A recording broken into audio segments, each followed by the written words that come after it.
polisi menemukan kecocokan barang bukti ledakan di SMA 72 Kelapa Gading dengan hasil penggeledahan di rumah pelajar terduga pelaku. Termasuk serbuk yang diduga bahan peledak dan replika senjata laras panjang. Kasus ini menjadi sorotan karena adanya simbol serta tulisan yang dikaitkan dengan kelompok ekstrim kanan internasional. Di saat hampir bersamaan, dunia pendidikan juga diguncang kasus lain. Seorang santri di Aceh membakar gedung asrama pesantren di Kuto Baru akibat dugaan perundungan. Langkah pencegahan apa yang perlu diperkuat agar sekolah tetap kondusif, inklusif, dan bebas dari kekerasan dalam bentuk apapun? Ya, maraknya kasus perundungan di tahun 2025, pemirsa, yang terbaru ini diduga juga sebagai korban perundungan, terduga anak berhadapan dengan hukum yang kemudian kita ketahui kemarin sempat ada ledakan di SMA 72. Kami akan membahasnya untuk Anda di Apa Kabar Indonesia Malam bersama dengan sejumlah narasumber yang sudah hadir bersama kami. Yang pertama ada Mas Ridwan Habib yang merupakan pengamat atau peneliti terorisme dan intelijen. Selamat malam Mas Ridwan. Malam Tiara. Terima kasih sudah hadir. Kemudian di sebelahnya sudah ada Mas Aris Adilaksono, komisioner dari KPAI. Selamat malam Mas Aris. Selamat malam Mbak Baik. Tiara. Kemudian di sebelahnya ada Bang Reza Indragiri, psikolog forensik. Bang Reza, sehat ya? Alhamdulillah sehat Mbak Tiara. Alhamdulillah sehat. Saya mungkin ke Mas Ridwan terlebih dahulu. Mas Ridwan, kalau dari kasus kemarin di SMA 72 ada satu orang anak terduga berhadapan dengan hukum begitu ya. Dari simbol-simbol dan juga komunikasi yang ditemui oleh pihak kepolisian sejauh ini meskipun belum rilis begitu, apa yang bisa dianalisa? Ya memang Polri nanti yang berwenang untuk menjelaskan itu ya. Tetapi informasi yang masuk misalnya dia ini sudah terpapar ya dengan website-website yang dia buka. Jadi setelah kejadian teman-teman penyidik itu menelusuri barang bukti. Salah satunya tentu dengan laptop dia, handphone dia, website yang dia buka. Barang-barang pribadinya ya? Ya misalnya dia terinspirasi merakit bom itu dari satu situs.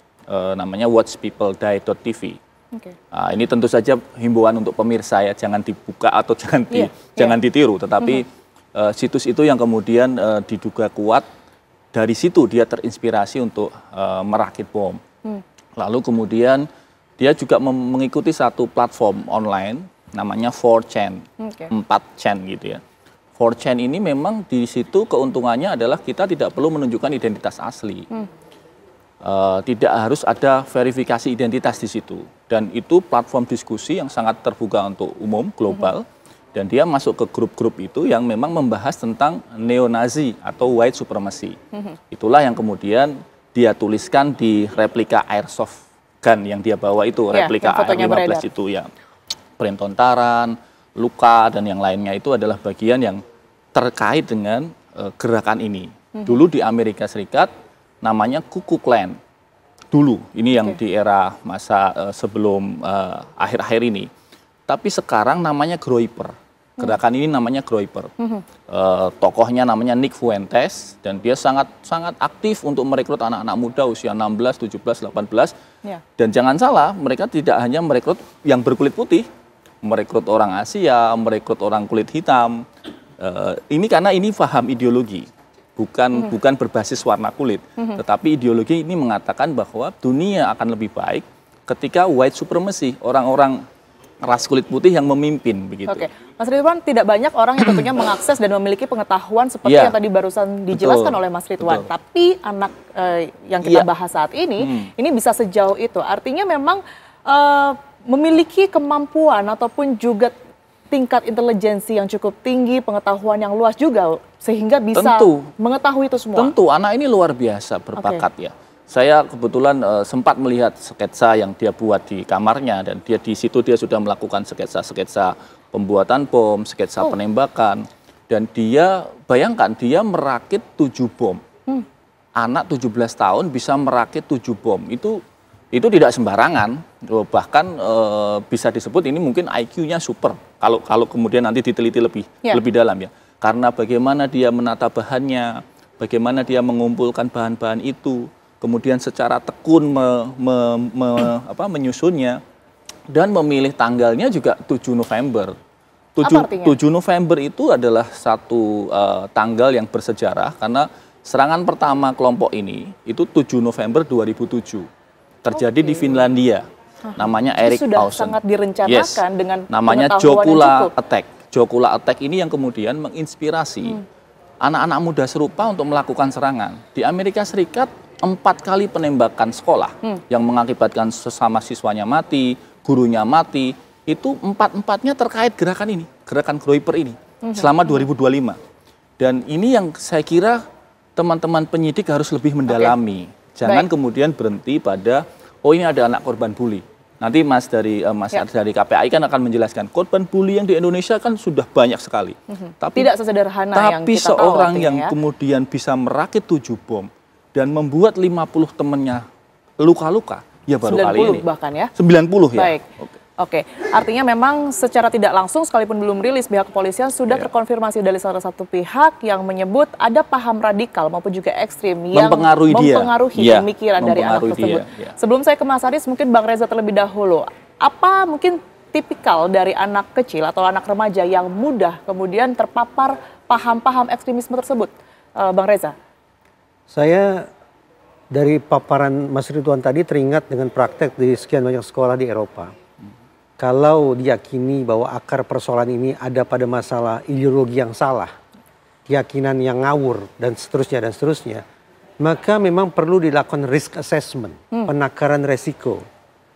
Sampai kemudian di Eropa dipilah mana murid-murid yang tergolong low risk, beresiko rendah, mana yang at risk, yang beresiko, mana yang medium risk, resiko menengah, dan mana yang high risk, atau resiko tinggi. Nah, untuk memastikan apakah seorang murid berada dalam kategori tertentu, sudah barang tentu harus diakses, harus dieksplorasi. Dan ternyata variabelnya sangat banyak sekali. Yang jelas, setelah saya cermati variabel-variabel itu, tampaknya kita perlu menerapkan apa yang diistilahkan dalam psikologi forensik sebagai analisis 3 lapis. 3 level analysis. Contoh, Mas Ridwan mengangkat narasi tentang ideologi teror, katakanlah begitu. Kebencian dari kalangan yang meyakini bahwa kaum kulit putih lah yang harus memegang supremasi.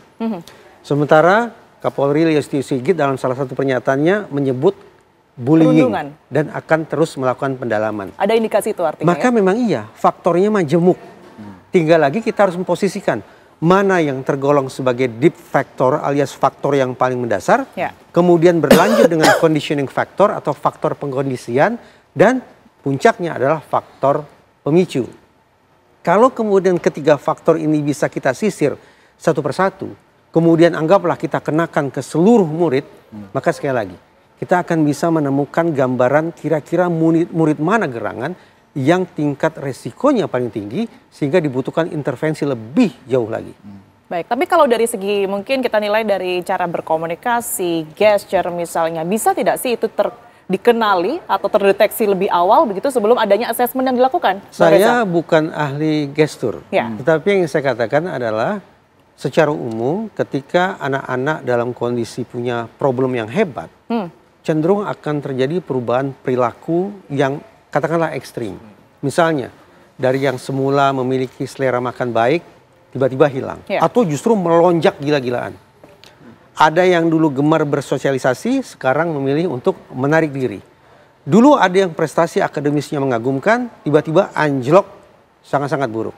Nah, perubahan-perubahan yang ekstrim macam itu boleh jadi merupakan penanda bahwa seorang murid atau anak sedang memiliki persoalan yang serius dalam dirinya.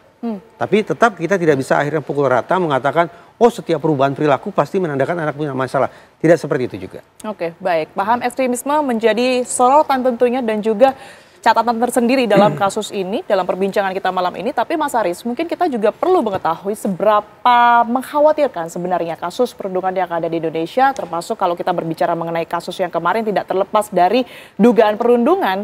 Begitupun juga tadi di paket kita sama-sama melihat di Aceh pun juga ada yang sampai membakar pondok pesantren, bahkan tadi informasi terbaru di Blora begitu. Nampaknya sudah semakin banyak kasus-kasus perundungan yang mencuat. Apa yang sebenarnya terjadi di keluarga maupun juga pendidikan kita begitu ya. Tapi dibahas usai jeda, Mas Aris, kami akan kembali untuk Anda.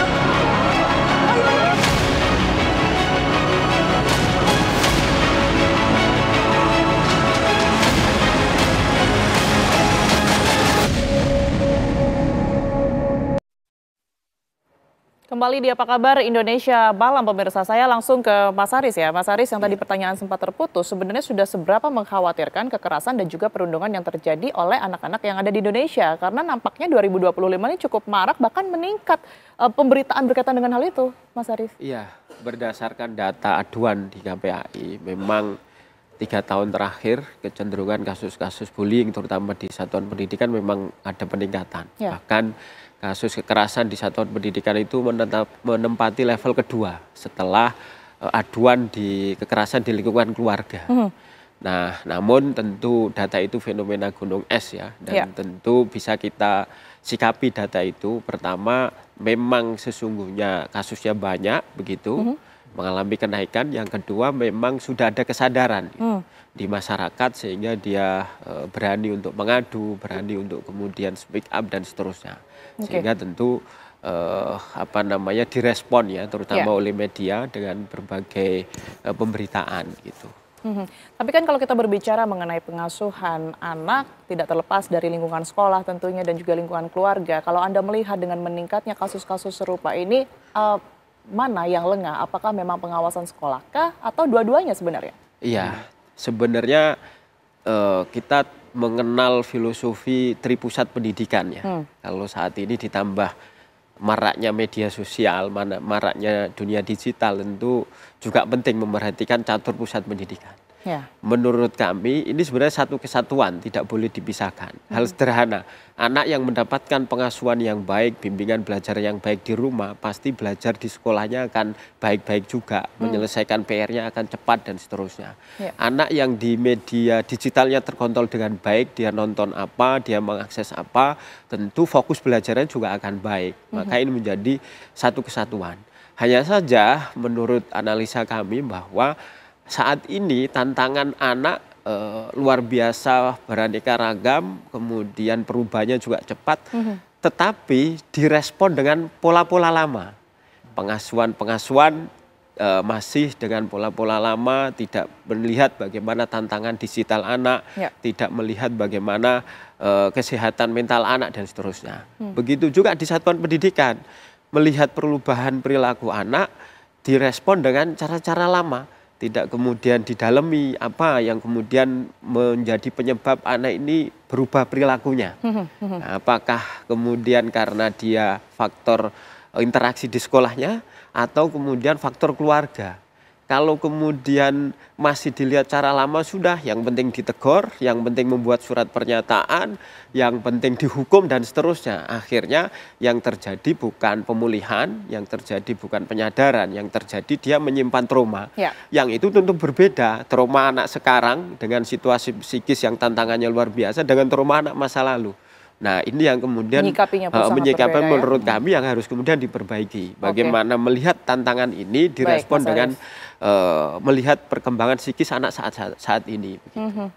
Baik, kalau kita berbicara mengenai kasus kemarin, ini memang belum ada informasi pasti begitu ya, apakah memang betul adanya perundungan atau tidak. Tapi tentu kita menyampaikan empati yang luar biasa sekali terhadap teman-temannya yang terdampak kemarin di SMA Negeri 72. Kita akan lihat terlebih dahulu dan memberikan info maupun juga update kepada Anda pemirsa, bagaimana kemudian ini kondisi dari para pasien dan juga murid dari SMA Negeri 72 yang terdampak bersama dengan rekan kami Celia Alexandra yang saat ini berada di Rumah Sakit Islam Cempaka Putih, Jakarta Pusat. Selamat malam Celia, apa informasi yang Anda dapat terbaru dari sana? Baik, selamat malam Tiara dan juga pemirsa, mengabarkan langsung dari Rumah Sakit Islam Jakarta Cempaka Putih bahwa tempat di mana para korban pasca kejadian ataupun ledakan yang terjadi di SMA Negeri 72 Jakarta beberapa hari lalu ini memang dirawat. Hingga hari ini sudah sebanyak 13 korban ini yang masih dilakukan perawatan secara intensif. 2 diantaranya ini masih berada di ruang ICU, perawatan lebih lanjut pasca kejadian tersebut, dan diinformasikan bahwa dari 2 yang berada di ICU tersebut kondisinya berangsur-angsur membaik. Sementara 11 lainnya pemirsa saat ini sudah berada di rawat inap pasca dilakukannya operasi sejak Jumat hingga Sabtu dini hari kemarin. Total di Rumah Sakit Islam Jakarta ini pasca kejadian tersebut ini perawatan dilakukan terhadap 49 korban. mayoritasnya sudah kembali ataupun melakukan rawat jalan begitu. Dan rata-rata korban yang berada di Rumah Sakit Islam Jakarta ini mengalami gangguan pendengaran dan juga luka bakar. Informasi yang kami dapatkan langsung dari Direktur Utama Rumah Sakit Islam Jakarta, Dr. Pradono Hanjoyo, ini mengatakan bahwa umumnya gangguan pendengaran itu akan pulih selama 2 pekan ataupun 2 minggu, namun beberapa kasus ini mungkin membutuhkan tindakan medis lanjutan sehingga mungkin akan terus ada pendampingan dan juga perawatan intensif yang dilakukan kepada korban yang saat ini berada di Rumah Sakit Islam Jakarta.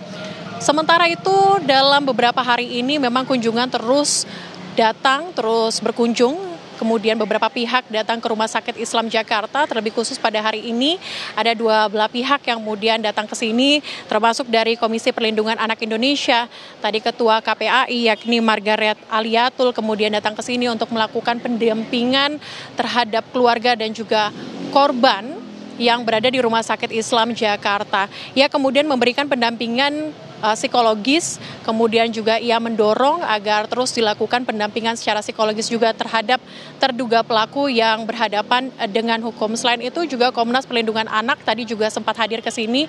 Ia mendorong agar dari pihak sekolah SMA Negeri 72 Jakarta ini melakukan penyesuaian dalam proses belajar mengajar, yakni dilakukan secara daring agar traumatis mungkin yang dialami oleh anak-anak maupun korban ini tidak terus berlanjut. Sementara demikian, Tiara. Baik, terima kasih Celia Alexandra melaporkan langsung dari Rumah Sakit Islam Cempaka Putih Jakarta. Selamat bertugas kembali.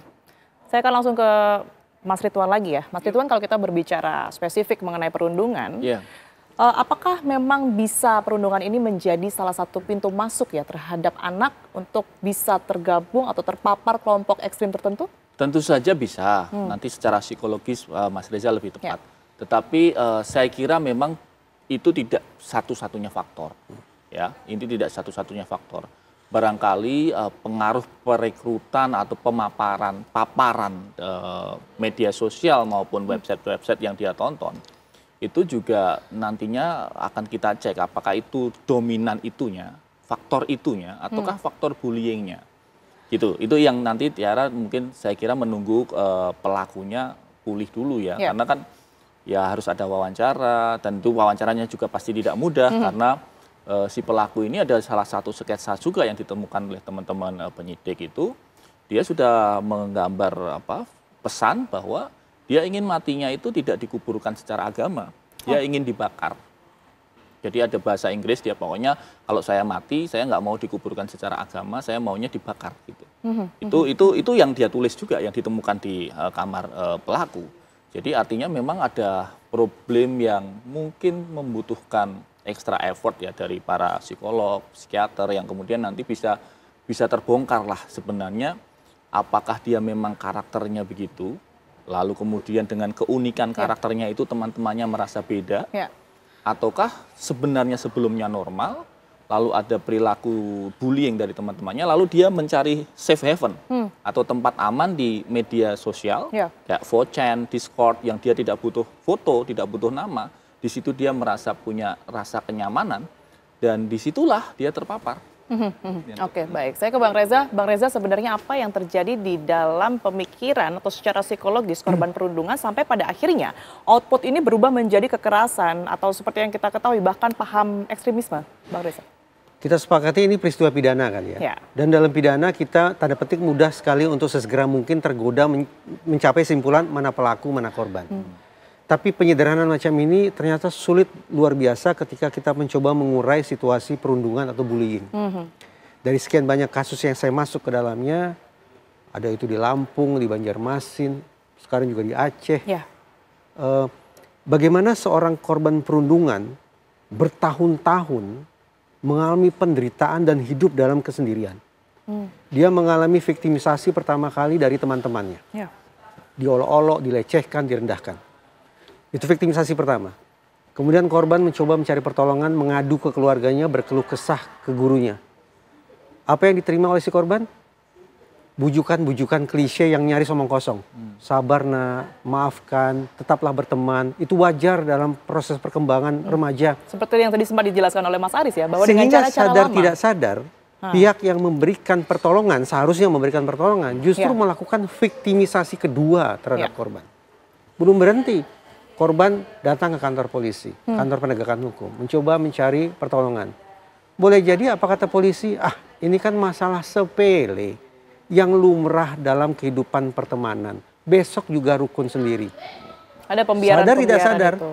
Ternyata otoritas penegakan hukum bisa melakukan viktimisasi ketiga. Jadi bayangkan Mbak Tiara, bagaimana korban berulang-ulang sudah jatuh tertimpa tangga. Sampai kemudian korban ini memutuskan, saya harus memperjuangkan hidup saya sendirian. Caranya apa? Dengan melakukan retaliasi, kekerasan dengan bobot yang jauh lebih tinggi. Akibatnya apa? Bertahun-tahun dia memikul status sebagai korban, tapi kita abaikan. Namun ketika pada akhirnya di detik terakhir dia memutuskan retaliasi, aksi balas dendam, sekejap mata dia beralih status sebagai pelaku, sebagai anak yang berkonflik dengan hukum. Tidak ada lagi kesempatan bagi kita untuk berempati, memberikan pertolongan dan seterusnya, karena fokus kita adalah menjatuhkan hukuman berat kepada dia. Itulah drama tragis yang dialami oleh kebanyakan korban perundungan. Oke, baik. Menarik untuk dibahas juga. Mas Aris, kalau kita ketahui pula kan sebenarnya kalau berbicara mengenai perundungan, tentu tidak terjadi di depan guru, tidak terjadi di depan orang tua secara langsung begitu ya. Bahkan sebagian besar anak laki-laki yang dirundung ini tidak terdorong untuk menyampaikan itu, tidak mengadu kepada orang tuanya karena akan terjadi lebih parah lagi perundungan yang terjadi. Apa yang seharusnya menjadi catatan oleh sekolah dan juga pengawasan yang harus dilakukan. Tapi mungkin boleh dijawab nanti. Sebelumnya saya akan menyapa terlebih dahulu ya sebelum kita jeda. Sudah bergabung bersama kami Kompol P. Harahap yang merupakan Kasat Reskrim Polresta Banda Aceh berkaitan dengan kasus pembakaran pondok pesantren di Banda Aceh yang juga diduga pelakunya adalah korban perundungan. Selamat malam Pak Kasat. Selamat malam Bu. Baik, sudah tersambung ya.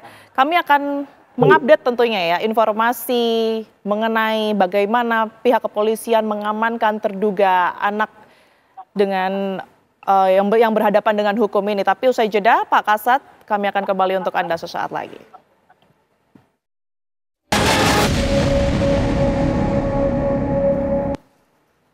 Anda kembali di Apa Kabar Indonesia Malam, pemirsa. Sebelum saya ke KPAI, saya mau menanyakan terlebih dahulu ya berkaitan dengan kasus yang ada di Aceh. Sudah tersambung bersama kami, Pak Kasat.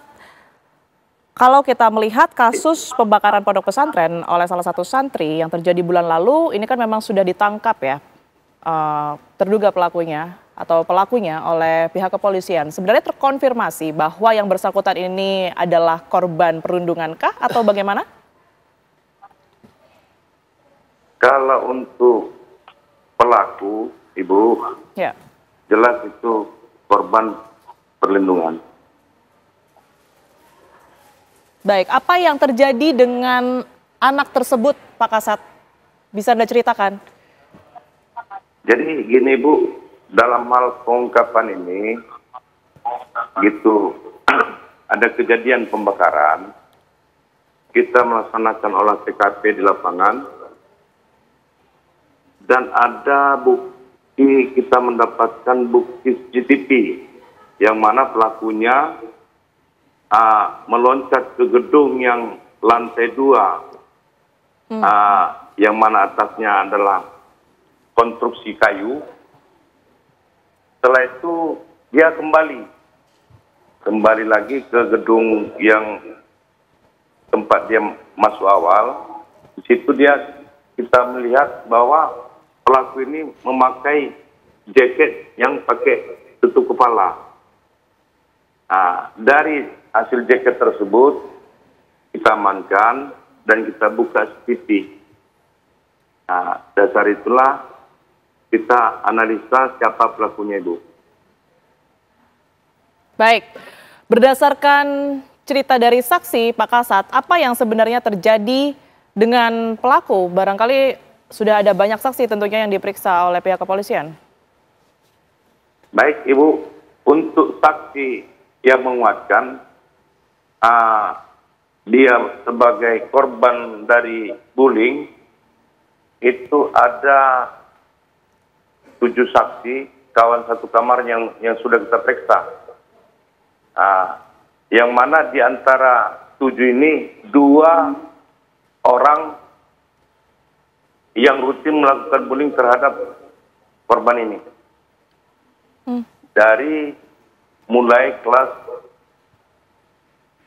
2 SMA atau kelas 11. Sehingga dia memutuskan, pertama dia akan memutuskan melakukan pembakaran di tanggal 15.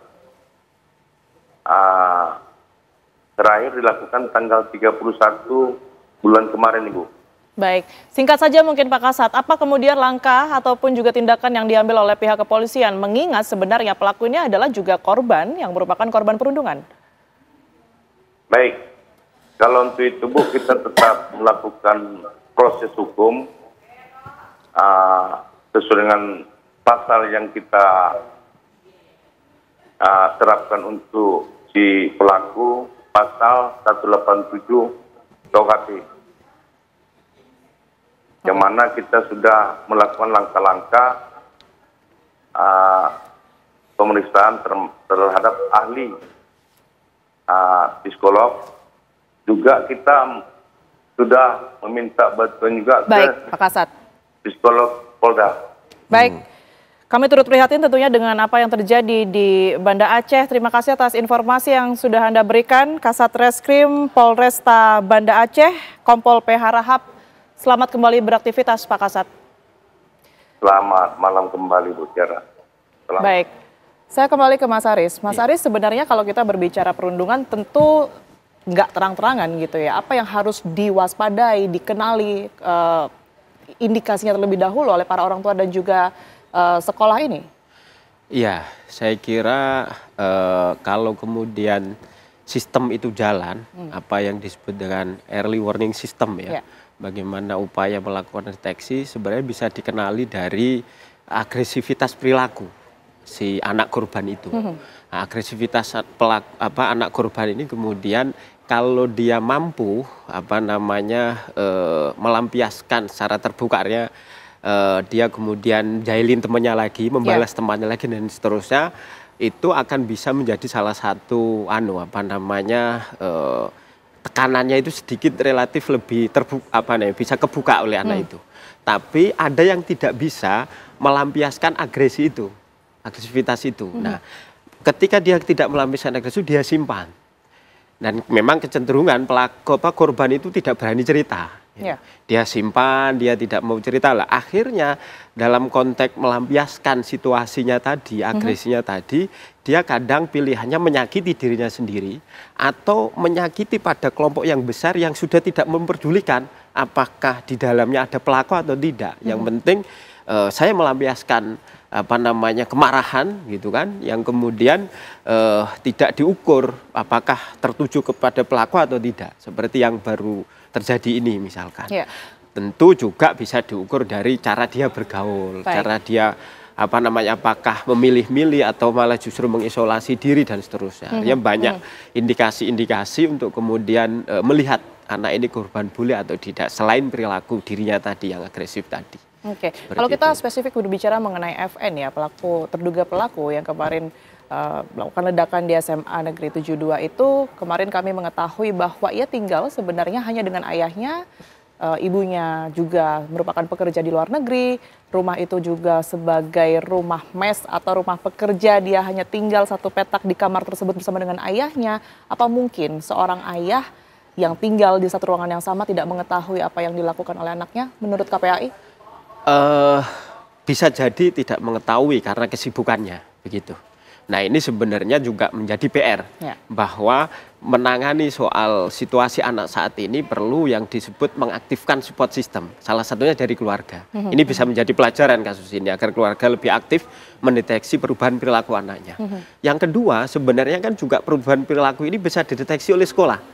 Ada guru, ya kan, ada penjaga sekolah, ketika dia masuk ke sekolah seperti apa, di kelas dia berinteraksinya seperti apa, sebenarnya itu bisa kemudian dideteksi untuk kemudian melihat situasi perubahan perilaku anak ini. Seperti itu. Baik, Mas Ridwan, kalau kita berbicara soal sekolah gitu ya, yang seharusnya menjadi tempat untuk belajar, tempat yang paling aman untuk anak-anak bersosialisasi, apa yang seharusnya dilakukan untuk membatasi atau mengawasi anak-anak berkaitan dengan aktivitas digitalnya, mencegah paham-paham ekstrim tertentu masuk melalui digital tersebut? Ya, saya kira tactical effort atau kerja-kerja taktis pertama yang harus dilakukan tentu mengaktifkan sistem pengamanan internal sekolah. Termasuk misalnya kita harus mulai memikirkan bagaimana memeriksa barang bawaan siswa. Jadi ini kan anak ini kan bisa membawa bomnya masuk. Jadi bahkan dia memfoto sebelum di toilet sekolah, memfoto tasnya yang berisi bom itu, dan dia sempat posting di akun dia pribadi. Nah, itu dan tidak ada satupun yang curiga. Itu hal yang sama yang dilakukan oleh 4 pelaku penembakan sekolah di Amerika Serikat. Mereka sebelum melakukan serangan posting dulu di toilet, lalu kemudian melakukan serangan. Jadi mirip sekali, copycat sekali. Nah, jadi ini yang saya kira harus mulai diaktifkan. Misalnya bagaimana memeriksa barang bawaan siswa. Yang kedua tentu ini tidak hanya sekolah, tetapi saya kira teman-teman Komdigi, BSSN, BIN ini harus lebih aware dengan situs-situs media sosial, termasuk platform-platform online yang kemudian membebaskan pelakunya untuk masuk tanpa harus ada verifikasi identitas umur misalnya. Verifikasi identitas umur, verifikasi identitas wajah, nama, dan sebagainya, itu berjibun di Indonesia. Kita sangat mengkhawatirkan kalau kemudian ini tidak ditelaah, lalu moga-moga tidak, amit-amit tidak, tapi jangan sampai kemudian masih banyak anggota-anggota di forum-forum ini yang sekarang masih berkomunikasi. Karena ini dianggap sukses, ini bisa kemudian ditiru. Ini yang bahaya sekali. Justru menjadi contoh begitu Justru menjadi contoh. Saya mengingatkan ini kenapa? Karena Amerika Serikat modelnya polanya sama. Satu kejadian di Texas, itu kemudian bulan depan pindah negara bagian, tetapi masih ternyata mereka setelah diteliti masih satu jejaring. Yang tadi yang saya bilang Groyper itu. Jadi saya kira kita berharap BSSN terutama ya, Badan Sandi dan Cyber Negara, patroli lebih kencang dan melakukan mungkin blokir terhadap situs-situs kayak tadi yang aku bilang, misalnya watchpeopledie.tv. Sekarang dengan handphone kita masih bisa buka loh itu. Situs yang kemudian menginspirasi si pelaku ini mencari bahan bom, membentuk bomnya, merakit bomnya. Ini yang saya kira harus kemudian ada extra effort ya. Jangan dianggap ini, jangan kemudian ini, oh ya sudah, kita perbaiki, tapi kemudian tidak ada langkah nyatanya. Saya sangat mengkhawatirkan itu. Oke, baik. Saya ke Bang Reza. Bang Reza, saya masih tertarik dengan perbincangan terakhir kita tadi bersama begitu ya. Apa yang seharusnya hukuman yang pantas mungkin diterapkan? Di sisi lain, memang pelaku melakukan hal-hal yang banyak merugikan, tetapi dia kan juga sebagai korban. Poin gitu. Perkataan Pak Kasat tadi dan apa yang Mbak Tiara sampaikan barusan adalah seperti yang saya kemukakan di segmen sebelumnya. Dalam kasus perundungan ternyata tidak mudah bagi kita untuk secara hitam putih melihat mana pelaku, mana korban. Tapi sekarang hari baik, bulan baik saya ingin tagih negara, termasuk Pak Kasat. Pak Kasat sudah berencana akan membawa anak ini dalam konteks sebagai anak yang berkonflik dengan hukum dalam kurung pelaku, akan dibawa dimintai pertanggungjawabannya secara pidana. Itu kata beliau. Tapi sekarang saya tanya, apa yang akan negara lakukan terhadap anak ini yang pada saat yang sama diinsafi bahwa dia sesungguhnya adalah korban? Kalau kita buka Undang-Undang Perlindungan Anak, terang benderang di situ. Anak korban kekerasan, bullying adalah kekerasan, harus mendapatkan perlindungan khusus. Bunyinya dahsyat. Negara berkewajiban dan bertanggung jawab memberikan perlindungan khusus kepada anak-anak korban kekerasan, termasuk bullying. Ada tidak narasi itu kita dengar dari Pak Kasat tadi? Tidak ada. Apakah itu terpikir bahwa korban bullying semestinya didahulukan pemenuhan haknya? Bukan pertanggungjawaban pidananya yang harus ditagih terlebih dahulu, tapi hak-hak dia untuk mendapatkan perlindungan khusus itu yang harus diprioritaskan lebih dulu. Sekalipun dampak kerugian terhadap lingkungannya besar. Kita hanya konsekuen dengan perkataan Undang-Undang 35 2014 bahwa korban kekerasan mendapat perlindungan khusus. Kalau ternyata dalam kasus Aceh, dalam kasus Lampung, dalam kasus Banjarmasin, dan mungkin juga dalam kasus di Jakarta Utara, anak-anak itu dipidana tapi tidak mendapat perlindungan khusus, maka sah sudah. Ini cara paling simpel, saya sinis ini, cara paling simpel yang bisa dilakukan oleh negara untuk cuci tangan dalam bentuk ini loh kami sudah selesaikan masalahnya. Ya, tanpa menyelesaikan apa akar masalahnya begitu ya. Tepat. Baik, Bang Reza terima kasih banyak atas perspektifnya Mas Haris dan juga Mas Ridwan begitu ya. Tentu kita harapkan semua bisa bekerja sama dengan baik antara keluarga, kemudian juga sekolah, guru dan juga lingkungan yang tidak memberikan pembiaran begitu ya. Terima kasih sekali atas waktunya. Dan pemirsa Apa Kabar Indonesia Malam masih akan kembali untuk Anda sesaat lagi usai jeda berikut ini.